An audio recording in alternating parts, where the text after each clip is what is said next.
Maximum ఇదే last and final video Sreeja గురించి. So దయచేసి కామెంట్ చేయండి. శ్రీజని సెకండ్ టైం హౌస్లోంచి పంపించిన తీరు గురించి జనం ఏమనుకుంటున్నారు? న్యాయంగా బయటికి పంపించారు, అన్యాయంగా పంపించారు. ఆమె ఎలిమినేషన్ న్యాయంగా జరిగింది, అన్యాయంగా జరిగింది. రెండిట్లో కామెంట్ చేయండి. లైక్ అడగట్లా, సబ్స్క్రైబ్ అడగట్లా, ఛానల్ మీరు మర్చిపోండి. కేవలం కామెంట్లు కావాలి. శ్రీజ వరకు ఈ వీడియో వెళ్ళేలా చూస్తా. ఆ అమ్మాయి కామెంట్లు చదివేలా చేస్తా. ఇది నా ప్రామిస్. ఖచ్చితంగా శ్రీజ ఈ కామెంట్లు చూస్తుంది. కాబట్టి కంపల్సరీ చెప్పండి జనం ఏమనుకుంటున్నారు ఆమె ఎలిమినేషన్ గురించి. ఆమె ఎలిమినేషన్ న్యాయంగా జరిగింది, అన్యాయంగా జరిగింది. ఇక రెండోసారి ఆమెను హౌస్లోకి తీసుకొచ్చినటువంటి విధానం, బయటికి పంపించినటువంటి విధానం, ఇదంతా ఫస్ట్ న్యాయమా అన్యాయం అనేది పక్కన పెడితే కంప్లీట్ తెకమకలో పడిపోయారు Big Boss management, Big Boss అనేది నా ఒపీనియన్. బిగ్ బాస్ అని అంటూ ఉంటాం కానీ Big Boss is nothing but Big Boss management. Group of people ఉండి అక్కడ ఉండేటువంటి ఒక డబ్బింగ్ పర్సన్తో ఇట్లా చెప్పు అని చెప్పించడమే Big Boss concept. So Big Boss మేనేజ్మెంట్ని అనాలి ఎప్పుడైనా. సో బిగ్ బాస్ మేనేజ్మెంట్ ఏమనుకున్నారంటే బ్యాక్ క్లాష్ వచ్చింది కాబట్టి శ్రీజ గురించి మనం అందరం ప్రొటెస్టులు చేసాము, అన్యాయంగా బయటకు డెఫినెట్ అన్యాయంగా బయటకు వచ్చింది శ్రీజ.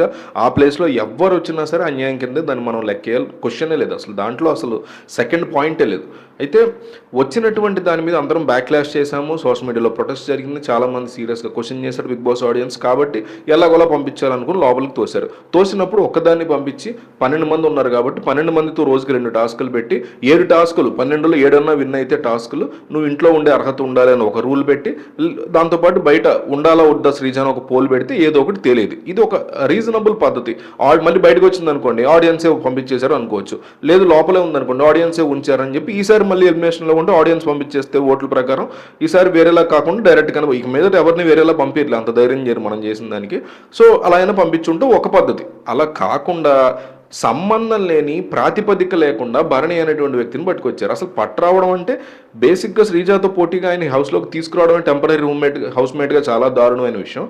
ఆ తీసుకురావటాన్ని వీళ్ళు నెక్స్ట్ లెవెల్కి తీసుకెళ్తూ అర్థం బద్దం లేని టాస్కులు పెట్టి అటు ఇటు కాకుండా పోల్ పెట్టేసి ఆ పోల్లో భరణి గెలిచారని చెప్పి డిక్లేర్ చేసి భరణి లోపల దోస్తారు. అది కూడా ప్లేయింగ్ జోన్ ఏదో జోన్లో పెట్టి ఫ్యాన్ జోన్లో పెట్టి ఓట్స్ వేసి లోపలికి భరణిని పంపించి శ్రీజని బయటికి పంపించారు. ఇది ప్యూర్ అన్యాయం అని ఫస్ట్ టైం జరిగినప్పుడేమో ప్యూర్ అన్యాయమా కాదా అని మీమాంసలో ఉన్నటువంటి శ్రీజ రెండోసారి పంపించాక మాత్రం చాలా సీరియస్గా తీసుకున్నట్టు తెలుస్తుంది. ఈ విషయాన్ని అన్నిటికీ మించి కనీసం తన కోసం ఒక ఏవీ కూడా ప్లాన్ చేయకుండా బయటికి పంపించేశారు అనే దాన్ని శ్రీజ వెరీ సీరియస్గా తీసుకున్నట్టుగా క్లియర్ కట్గా తెలుస్తుంది. అందువల్ల ఈమె ఒక స్ట్రాంగ్ ఏమని చెప్పాలి, ఒక సీరియస్ ప్రొటెస్ట్ లాంటి తిరుగుబాటు లాంటిది మొదలుపెట్టింది శ్రీజ నాగార్జున మీద కానీ బిగ్ బాస్ మేనేజ్మెంట్ మీద కానీ అని తెలుస్తుంది. ఒకవేళ ఈరోజు ఎపిసోడ్లో ఏవి వేసినా కూడా డజంట్ మ్యాటర్, బట్ స్టిల్ అన్యాయంగా బిగ్ బాస్ 2 సార్లు తనను ఎట్లా పంపించేశారనే విషయాన్ని ఇక మొన్నటి వరకు ఏంటంటే 2 సార్లు పంపిస్తారేమో ఎందుకులే బిగ్ బాస్ మేనేజ్మెంట్ మీద గొడవ చేయడం, అవకాశం వచ్చాక తున్నుకుందాం అని చెప్పి ఊరుకుంది.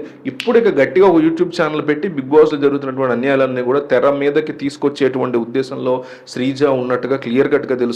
సో ఆమెకి మీరు సపోర్ట్ చేస్తారా? ఆమె యూట్యూబ్ ఛానల్ పెడితే మీరు సపోర్ట్ చేస్తారా? చేయరా? I support, I don't support. ఈ రెండిట్లో కామెంట్ చేయండి. శ్రీజ ఖచ్చితంగా వీడియో చూసేలా చేస్తా, కామెంట్స్ చూసేలా చేస్తా. సో దయచేసి మిస్ అవ్వకుండా డెఫినెట్గా మీరు కామెంట్ అయితే చేయండి.